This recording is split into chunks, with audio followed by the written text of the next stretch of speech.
विकी को हमेशा किस्मत ने उसकी मेहनत से ज्यादा दिया।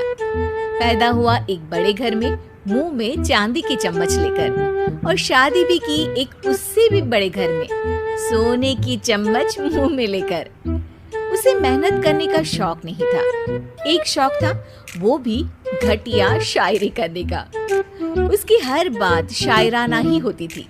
जैसे कि एक दिन, दूर से देखा तो चांद पे दाग था, दूर से देखा तो चांद पे दाग था, पास से देखा साबुन का छाग था।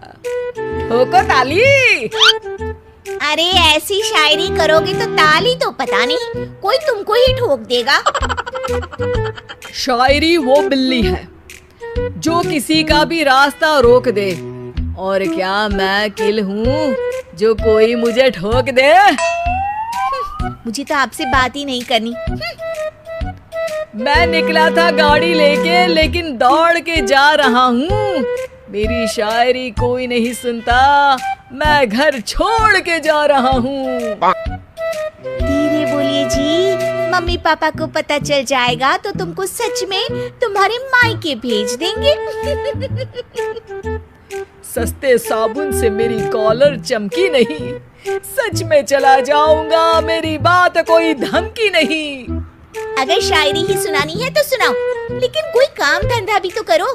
मेरे पिताजी के पास बहुत पैसा है, तो घर जमाई बन के खा रहे हो, और कल जा रहे हो ना अपने मायके, तो आज ही चले जाओ मेरी बला से। हमें तो अपनों ने लूटा, गैरों में कहाँ दम था हमें। अरे चुप हो जाओ, तुमको मिर्जा गालिब की कसम। अरे जाना है तो जाओ, लेकिन पहले मेरे मम्मी पापा से मिलकर जाओ, वरना वो क्या सोचेंगे। लेकिन विकी अकेले ही अपनी कार लेकर अपने मायके यानी कि अपने खुद के घर पहुंच जाता है।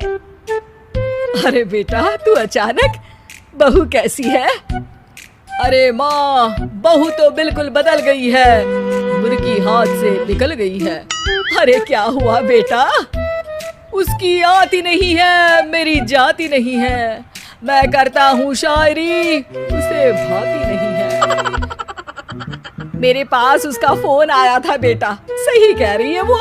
तुमको काम करना चाहिए, तभी तो इज्जत मिलेगी। घर जमाई बनके सास ससुर के पैसों पर कब तक ऐश उड़ाते रहोगे? मेरी जिंदगी में हर तरफ से उंगली हो रही है, फोन पर मेरी चुगली हो रही है। अरे चुगली नहीं कर रही थी बहू, वो तेरा भला चाहती है बेटा।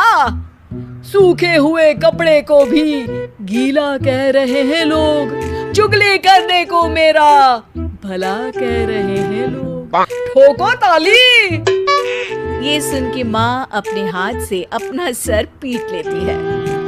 अरे माँ, ताली की जगह माथा क्यों ठोक रही हो? बेटा तू ना आराम कर, तेरे पिताजी भी आने वाले हैं, खाना लगा देती हूँ। विकी अपने घर भी दिन भर टीवी देखता है, तरह तरह का खाना खाता है, दोपहर तक सोता है, चाय पीता है, वीडियो गेम खेलता है, बस काम करने नहीं जाता। घर में नौकर चाकर है तो बिस्तर से हिलने तक की जरूरत नहीं पड़ती। कई बार तो विकी अपने नौकरों को बिठाकर शायरी सुनाता रहता।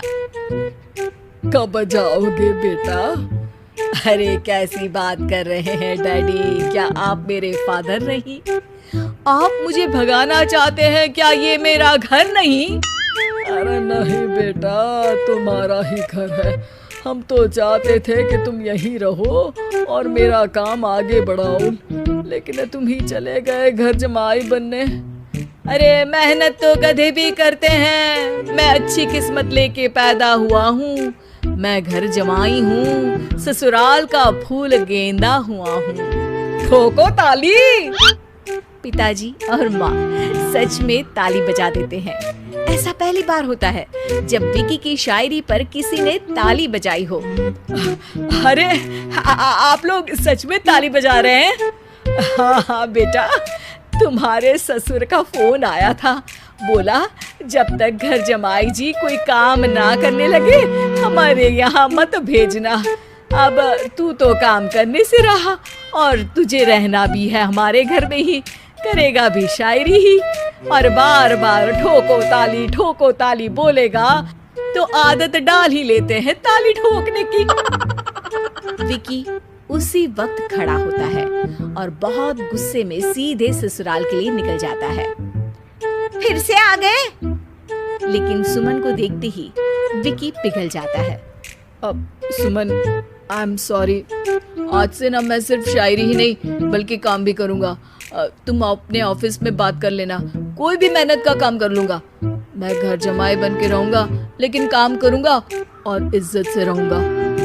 मतलब सिर्फ तुम नहीं आए हो, तुम्हारे साथ तुम्हें अकल भी आ गई है। मैं अपने कारखाने का मैनेजर बनाता हूँ तुमको, कल से मेरे साथ चलना वहाँ। थैंक यू ससुर जी।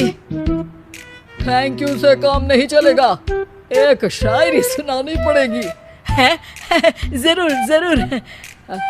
ससुर के पास पैसा होते भी मेहनत जिसको भाई है, वही सच्चा दामाद है, वही अच्छा घर जमाई है।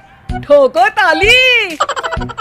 सब विकी की शायरी पर ताली ठोक देते हैं। शिक्षा, जब किस्मत आपको बहुत सारा दे दे तो उसकी कद्र करनी चाहिए और मेहनत करना कभी नहीं भूलना चाहिए।